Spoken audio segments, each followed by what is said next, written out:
কথা সেটা হচ্ছে যে দেখলাম যে সরকারের মধ্য থেকে একজন উপদেষ্টা আসিফ মাহমুদ তিনি ফেসবুক পোস্ট দিয়েছেন যে প্রস্তর যুগে চলে এসেছি আমরা, আর বিএনপি উল্টাভাবে বলছে যে সরকার ব্যর্থ। তো দুজনকে ছোট দুটো প্রশ্ন করে আমরা আমাদের কিছু ফাইন্ডিংস বলতে চাই।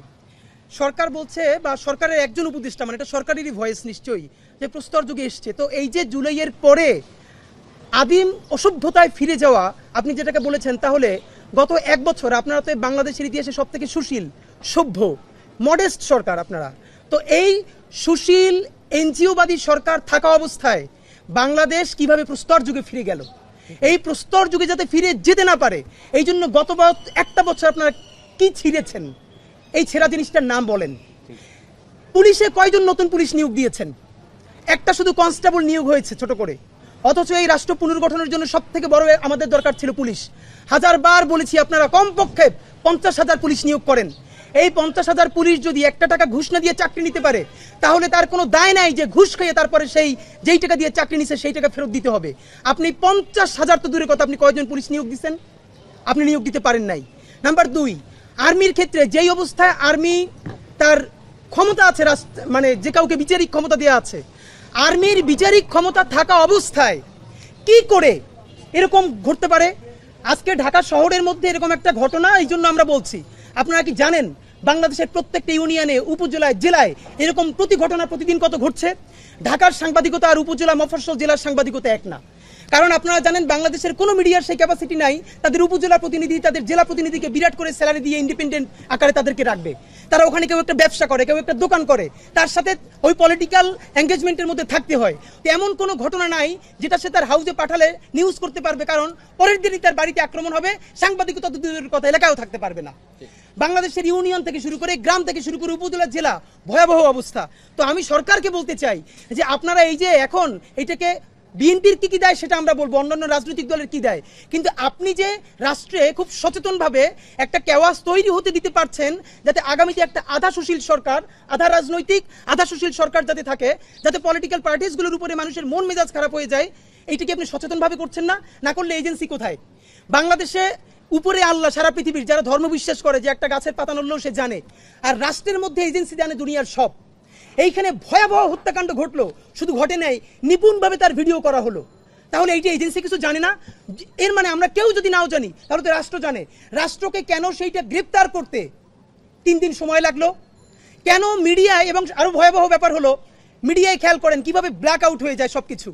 এইরকম জঘন্যতম ভয়াবহ হত্যাকাণ্ড মূলধারার মিডিয়ায় আসেই নাই, কোনো টিভিতে আসে নাই, এমনকি মাল্টিমিডিয়াও আসে নাই। 1-2টা পত্রিকা ছোট করে নিউজ করেছে, এবং সেখানেও আবার 2-3টা পত্রিকা তারা তাদের রাজনৈতিক সংশ্লিষ্টতা এড়িয়ে গেছে। 1-2টা পত্রিকা সামান্য ইনসাইট দিয়েছে। গতকালকে দুপুরে 2টার দিকে আমাদের এক ভাই অ্যাক্টিভিস্ট, তিনি এইটা সর্বপ্রথম এনেছেন, আমরাও বিশ্বাস করতে চাই না, তিনি যেভাবে লিখেছেন। বিকেলে ভিডিওর সামনে এসেছে। আজকে আপনারা কেউ বলতে পারবেন যে কালকে ভিডিও যদি এরকম সামনে না আসতো তাহলে এইটা আজকে এরকম হতো?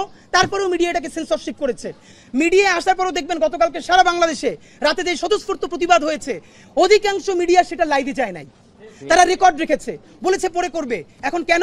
মিডিয়ার চরিত্রটা হয়েছে এমন। দেখেন বাংলাদেশে এমন মিডিয়া হাতে গোনা 2-1টা থাকতে পারে যারা মূলত মিডিয়াকেই বিজনেস আকারে ধরে ওখান থেকেই তাদের হাউসের সবার স্যালারি হয়। মূলত এখানে মিডিয়ার কাজ, মিডিয়া কাজ করে না। মিডিয়ার কাজ হলো তার কর্পোরেট হাউসের সাথে ডিলিং তৈরি করা। সুতরাং এই যে আগে যারা আওয়ামী লীগ চেটেছে 15 বছর ধরে, সেই চাটাটা এখন জিব্বাটা একটু একবার কুলি করে বিএনপির দিকে জিব্বা বাড়িয়ে দিয়েছে। এটা বিএনপিকে বলতে হয় না আমাকে চাটো, কারণ সে জানে আগামী এখন আবার বেশ কিছুদিন ক্ষমতায় বিএনপিকে থাকবে, সুতরাং প্রচুর পরিমাণ বিএনপিকে চাটতে হবে।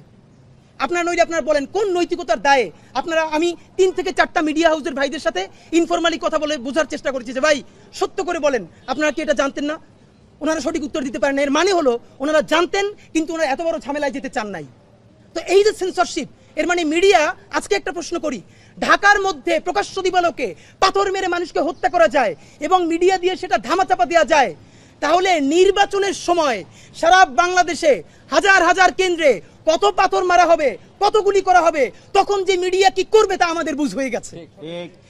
এই মিডিয়ার উপরে ভরসা করে বাংলাদেশে নির্বাচন তো দূরের কথা, সামনের কোনো কাজেই যাওয়া যাবে না যতক্ষণ না পর্যন্ত মিডিয়ার সংস্কার করা যাবে, যতক্ষণ না পর্যন্ত পুলিশের সংস্কার করা যাবে। তো সরকারকে বলি, এই যে গত 1 বছরে আগের মিডিয়াগুলো তো সবাই মিলে কম বেশি আওয়ামী লীগকে চাটতে হয়েছে, ইচ্ছায় অনিচ্ছায়। আপনি গত 1 বছরে কয়টা নতুন মিডিয়া আনতে পারছেন? যারা জুলাইয়ের ন্যারেটিভ নির্মাণ করবে আপনি সেইটা পারেন নাই, আপনি মামলা দায়ের করতে পারেন নাই, আমরা ভিডিওকে সামনে আনার আগ পর্যন্ত আপনি গ্রেফতারও করতে পারেন নাই।